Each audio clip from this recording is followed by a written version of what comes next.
ఇంట్లోనే ఉంటూ వారు వ్యవసాయము చేస్తూ చిన్నాన్న గారికి చేదోడు వారుగా వాళ్ళు పని నేర్చుకుంటూ కూడా తల్లిదండ్రులు లేకున్నా మంచి పిల్లలు అనే పేరు తెచ్చుకున్నారు వాళ్ళ చిన్నాన్న దగ్గర.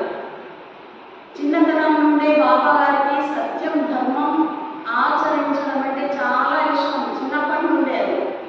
అయితే ఈ స్వభావమే వాళ్ళ చిన్నాన్న గారికి నచ్చింది. పిల్లలు మంచిగా ఉంటే ఎవరికైనా పెద్దవాళ్ళకు ఇష్టం అనిపిస్తారు. వాళ్ళ ప్రవర్తన, వాళ్ళ నడవడిక, వాళ్ళ పని, వాళ్ళ మాట, వాళ్ళు ఎవరైతే మంచిగా ఉంటారో చిన్నప్పుడు వాళ్ళు పెద్దవాళ్ళకు నచ్చుతారు. తన పిల్లల కంటే ఇతరుల పిల్లలే నచ్చుతారు. అలా ఉంటే తన పిల్లలు కాలేజీ ఉండేది నచ్చలే. ఎందుకంటే పులాజీ బాబాలో మంచి సంస్కారం ఉంది, సత్యం ధర్మం ఆచరించి ఒక నిజాయితీ గుణం ఉందని చిన్నాన్నగారికి చాలా నచ్చిందంట.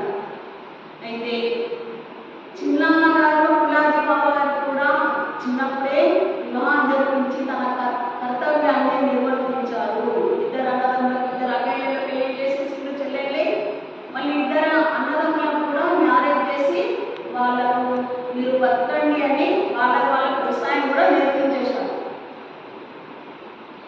అయితే బాబా గారు ఏమంటున్నారంటే, మా చిన్నాన్న మమ్మల్ని కష్టపడి పెంచిండు. చిన్నప్పటి నుండి మా తల్లిదండ్రులు లేకున్నా మమ్మల్ని కష్టపడి మా చెల్లెళ్ళ పెళ్లిళ్ళు మా పెళ్లి చేసి మమ్మల్ని ఉద్ధరించాడు.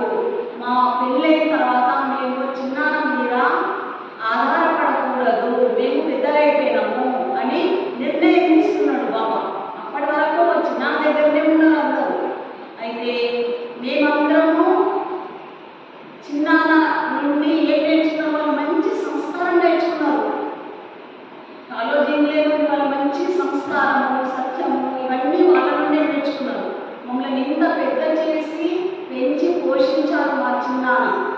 మరి మేము మా కాళ్ళ మీద మేము ఇప్పుడు పెద్దలైపోయినాము, మా కాళ్ళ మీద మేము నిలబడి మేము చిన్నాన్న గారి మీద ఆధారపడకుండా మేము బ్రతుకుతాము కష్టపడే ఒక నిర్ణయానికి తీసుకోవడం జరిగింది.